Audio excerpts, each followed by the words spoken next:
Hello everyone, this is Lisa Foster from fosteringcreativitytogether.com. I'm an independent demonstrator with Stampin' Up! And today I'm going to show you another gift card holder. I'm doing a little bit of a series on them. If you want to go back and catch my other ones. This is called a sliding gift card holder, and I actually got this idea from Kelly Atchison, so thank you, Kelly. This little scalloped circle here is what holds the flap down. You just pull it, and as you pull it, this piece slides up, and this is what has your gift card holder attached. You can see where I have some adhesive there. I only have 2 gift cards to play with because I haven't bought any yet for this year, so these are left over from last year. Okay, there's that one. And then this one, I decided to do a little bit different. Instead of having something hold the flap down from the bottom, I've made a belly band with a ribbon to hold this foil doily down. So you just slide the ribbon down, it pops up, and then there's your gift card. Same mechanism, super easy to do. And this is my second take on this video. I don't know what happened when I tried to download it to my computer. It got deleted somehow, so I must have done something wrong. Okay, so let's get started. What you need to start in, and as always, don't worry about these measurements. They'll be on my blog as well as in the free PDF for this project.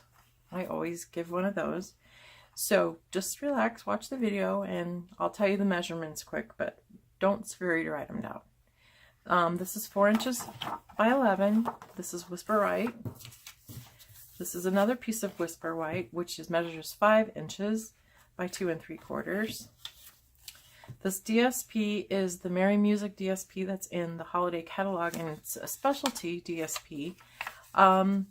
It has, on the other side, there's black and white music, and it actually feels like sheet music. It's really cool, but I'm going to use this side today. So anyway, it's 2 3/4 by 2, and this is 2 3/4 by 3, I think. 3 1/4. I'm sorry. Okay. The first thing we need to do is bring out our Stampin' Trimmer, and we're going to take, this is the 5 by 2 3/4 piece. I'm just going to go ahead and score that, and we'll set it aside. This is the mechanism for the inside of the envelope. Okay, so I'm going to take my score tool, and I'm just going to score. This is at the 1/2 inch mark on this side of the Stampin' Trimmer. Okay, so I got that. We'll just set that aside. Let's take our, this is our 11 by 4 piece. I'm going to put it in and score it at 2 1/4. And 7 1/2. Okay, then we're going to turn it. We're going to line it up again with the 1/2 inch mark on this side, and we're going to give that a good score. And while we have this here, we are going to cut it. So we're going to take the cutting blade, which is the darker one, and we're going to bring it all the way down here to 4. Okay, we're going to lift it up, put this back down, and then this is the bottom flap, so we're going to cut all the way to this score line. Okay, I'm going to flip this over and do the same thing on the other side, only it's upside down. So on this side, well, let's score it first. That's up 1/2 inch. And on this side, we're going to cut all the way up to 7. Okay, I'm going to open it, bring it back down, and then this time just to the score line, which is about 3 1/2. Okay, and that's all we need to do with the Stampin' Trimmer. Now we're going to take this crazy looking guy, and we're going to cut the corners.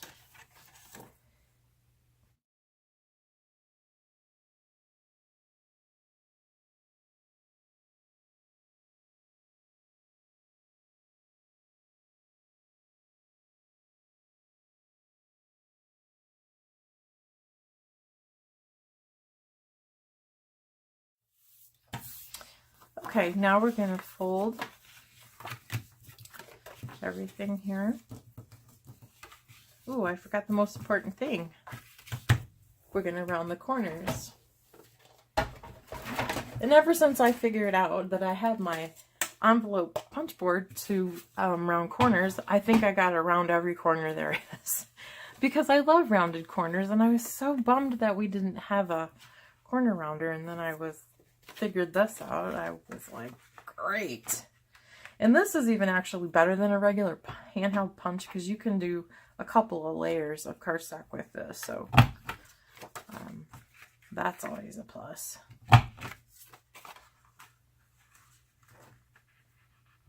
It slides in for a perfect corner every time. And while I have this out, I'm going to go ahead and round the DSP. So this is going to go this way. So you've got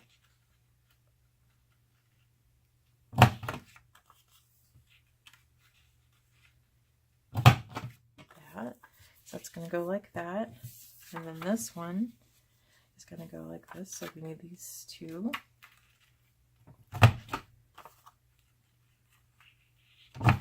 And great, we're done with the envelope punch board.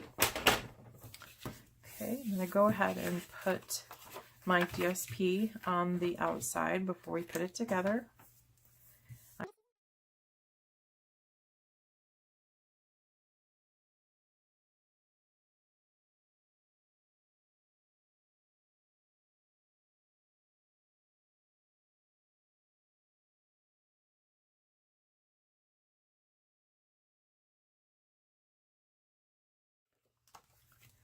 Okay, now we're going to fold these in.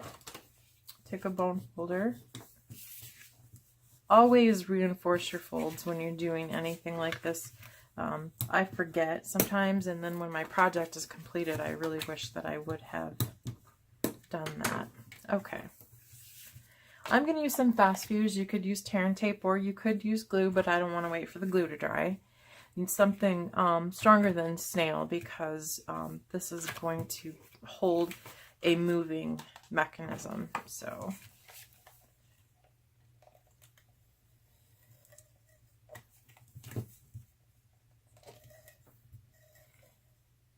okay, we'll just fold this up just like that. And that's all there is. That's the outside. It's done. Okay, now we're going to come back with our piece here of, this is our 5" that we scored at the 1/2 inch mark. My cat's doing something weird over there. I don't know what. Looking for something to eat, I think. Okay, I'm going to stamp this now. This stamp is from Hang Your Stockings. I love this stamp so much. It's just pretty to me. And anytime I use a photopolymer stamp, I like to use I've taken a Stampin' Pierce mat and cut it in half. I have classes, so we have to share. I'm just using some Memento ink. And I know I've said this before, but a lot of people ask, why do I always put my sentiment stamps on an angle on the block? It's because the prism effect of the rounded corners of the block throws me off. It's just a me thing. So this helps me to keep it straight, or to see it straight. So I'm going to get as close to that score line as I can. Stamp that. Ooh, that's almost perfect. Couldn't do that again if I tried. Okay, next, close that up. We're going to use the fast fuse again. We're going to make sure that this bends this way. It's important that it bends this way, even though we're not going to attach it under. You'll see what I mean by that in a minute. Okay, so just take our fast fuse. Don't go over the score line. Okay, and we're going to... It's a good time to attach your gift card before we go ahead and do that. I'm using 2 glue dots wouldn't get carried away with the glue dots on the gift card or the gift cards, because somebody might not think that's funny if they can't get their card out to use it. I think you're playing a trick on them. I live in a family where everybody plays tricks on everybody else, so it wouldn't be that far out if it happened. So I'm going to line this up down here and stick it on there. And see, it holds it good enough. Now we're going to slide this down inside here, just like this. And we're going to try to get it as even as possible up next to the score line on the flap. And then we're just going to bring our flap down like this. And look, ta-da! Isn't that cool? I love it. Okay, the next thing, and I've already done this ahead of time because this is kind of a little bit time consuming. I used one of our silver foil doilies that's in our annual catalog. I used a 2-inch circle punch to punch out a piece of black, and this die is from the seasonal layers die set, and it has 3 snowflakes, and this is the one that I've used. This is also in the annual catalog.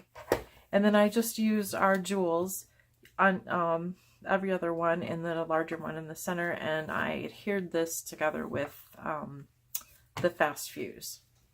So what we're going to do is take some dimensionals, and we're going to put them on the top flap only.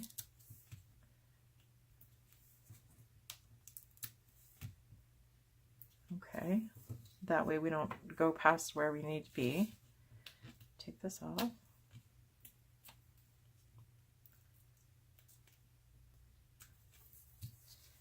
Okay, and then just kind of figure out which way looks best. Get about like that. Okay, now that's on there. Next we're going to take our ribbon and make a little belly band just to hold the edge of the doily. It's just something different. It's not the same thing.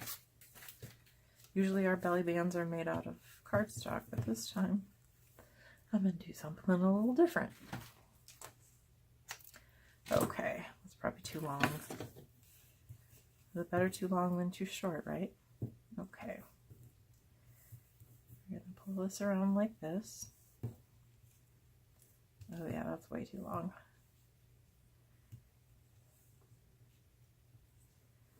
Okay, let me snip that a little bit. Okay, that looks good. Now again, we're going to take some glue dots. Got glue dots everywhere. Okay. We're going to fold this over here, just like this. And you want it snug, but not so snug that you can't slide it. And then we're going to put one on this other end here. Okay. And then just try to get it even. And then bring this side over.